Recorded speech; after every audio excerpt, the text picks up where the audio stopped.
L'une des manières les plus rapides de pousser Dieu à faire pour toi quelque chose, c'est de faire cette chose pour quelqu'un. Vous qui n'avez pas d'enfant, qui êtes marié, est-ce que vous avez déjà pris la décision d'adopter un enfant qui n'est pas le vôtre et de vous en occuper? Faites pour les autres ce que vous voulez qu'on fasse pour vous. J'ai reçu un couple. Je suis allé dans une église. Je prophétise sur quelqu'un que je ne connais pas par rapport à un songe qu'il a eu. J'explique le songe avec exactitude. Je donne l'interprétation du songe. Et à la fin, le pasteur qui m'invite me dit que le couple en question veut me voir. C'est important, c'est urgent. Ils viennent me voir et ils m'expliquent qu'en fait, en plus de ce que j'ai dit, ils ont un problème d'enfantement depuis des années. Ils n'ont pas d'enfant.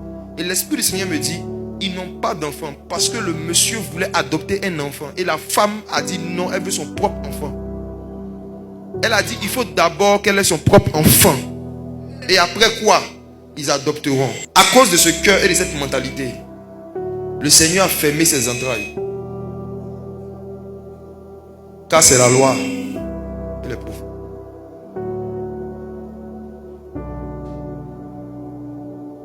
Tu sais pourquoi tu es né? Tu es né pour aider quelqu'un à régler un problème qu'il ne peut pas régler seul. Chacun d'entre nous, nous sommes appelés à régler un ou plusieurs problèmes de quelqu'un. C'est ça qu'on appelle sa destinée, son appel. Lorsque Dieu a créé, il a créé Adam, c'était pourquoi? C'est parce que Dieu avait besoin d'aide. Oui. La Bible dit dans Genèse chapitre 2 que Dieu avait créé la terre, mais il n'y avait pas un homme pour cultiver le sol. Or, Dieu n'est pas cultivateur, il est sémeur. Dieu sème, mais il ne cultive pas. Dieu avait ensemencé la terre, mais il ne pouvait pas cultiver. Il avait besoin d'un homme pour cultiver. Dieu avait besoin d'aide. La Bible dit qu'il a créé Adam. Voici la destinée d'Adam. Cultiver ce que Dieu avait créé. Adam lui-même étant créé, la Bible dit qu'arrivé à un moment de sa vie, Dieu le regarde et il dit, il n'est pas bon que l'homme soit seul.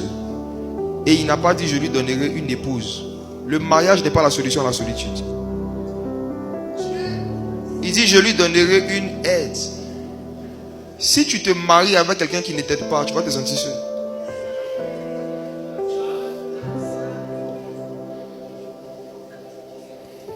Ce n'est pas la présence d'un mari qui enlève la solitude, c'est la présence d'une aide.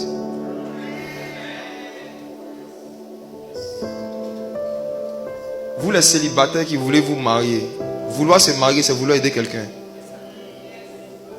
Or, on n'aide pas quelqu'un qui ne fait rien.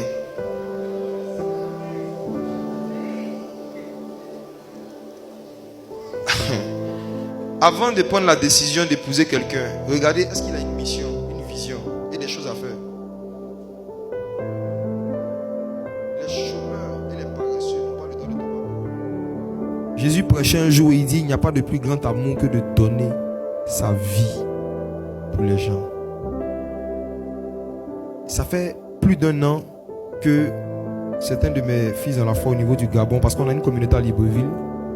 Et depuis que l'église avait ouvert là-bas, je n'avais pas pu aller. Et quand je regarde mon emploi du temps de l'année 2024, c'était impossible pour moi de partir les voir, excepté un vendredi soir. J'avais un seul vendredi soir de libre. Et je leur ai dit, je vais venir ce jour-là. Je prêche. Dès que je finis, je reprends l'avion, je monte, je pars. À la fin de la veille. Ils ont dit non, c'est beaucoup d'heures de vol, ça va te fatiguer, tout ça. Je ne les ai pas écoutés. Je suis arrivé là-bas vendredi à 7h par avion. On a volé de 1h à 7h du matin. Je suis descendu, j'ai prêché vendredi de 22h jusqu'à 4h du matin. À 5h, j'étais à l'aéroport. C'est le dernier voyage que j'ai fait avant de venir ici. Et il y a quelqu'un parmi eux qui était choqué.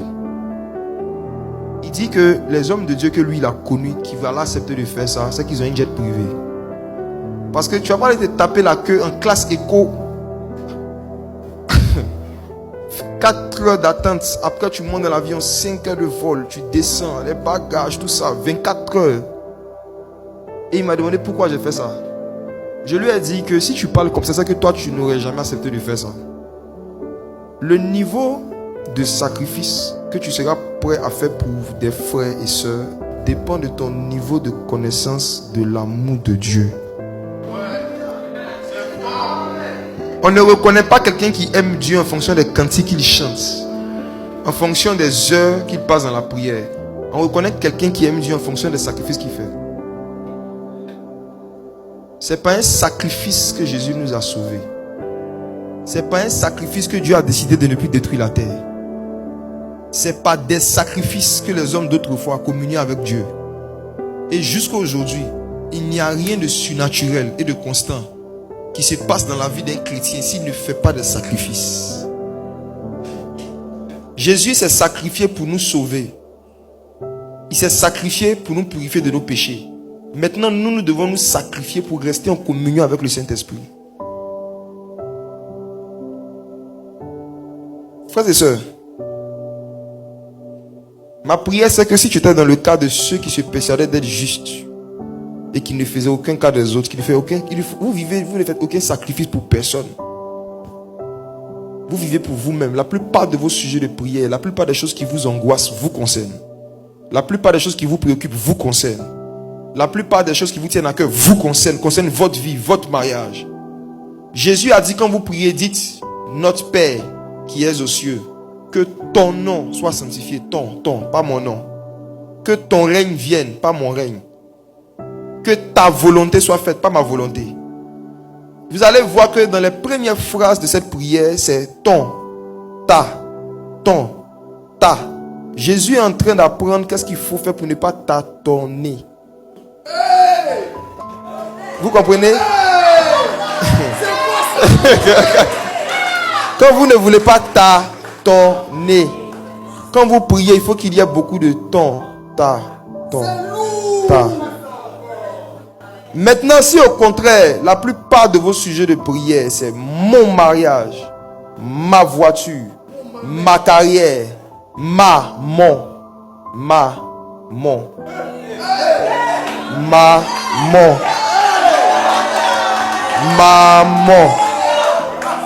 Vous connaissez maman? Ce n'est pas un hasard s'il s'appelle maman. C'est un esprit qui vit pour avoir maman. Tous ceux et celles qui, lorsqu'ils prient, ont plus de maman dans leur sujet que de ton, ta, ils tâtonnent.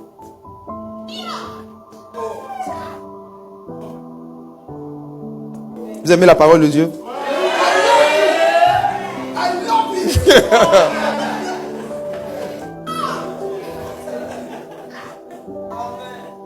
S'il n'y a pas beaucoup de temps, tu avanceras à tâtons dans ta vie chrétienne.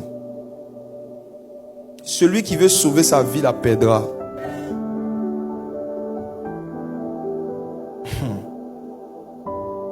Voici une autre vérité encore sur les parfums. Luc chapitre 9, allons-y. Qu'est-ce qui nous donne des mauvaises odeurs spirituelles? Les critiques, les diffamations et l'esprit de supériorité. L'esprit de supériorité est un esprit sale. Luc chapitre 18. Oui. On revient encore à partir du verset 11, la prière du pharisien. On va voir qu'est-ce qui a souillé le pharisien. Qu'est-ce qui a fait que Jésus ne l'a pas purifié? Qu'est-ce qui a fait qu'il est resté avec sa mauvaise odeur, ses péchés, qu'il est retourné à la maison avec une mauvaise odeur? Luc 18, verset 11. Le pharisien debout priait ainsi en lui-même. Oh Dieu, je te rends grâce de ce que je ne suis pas comme le reste des hommes qui sont ravisseurs, injustes, adultères ou même comme ce public. Je vais m'arrêter là. J'ai dit, regardez la vie de prière de quelqu'un. Il commence par je te rends. Je vais dire des choses qui vont vous choquer. Soyez forts. À chaque fois que vous avez rendu grâce à Dieu pour quelque chose qu'il vous a donné, après que vous ayez remarqué qu'il ne l'a pas donné à quelqu'un, vous avez péché. Je reprends. À chaque fois que vous avez rendu grâce à Dieu, après avoir comparé des choses qu'il a fait pour quelqu'un qu'il n'a pas fait pour vous, c'est un péché.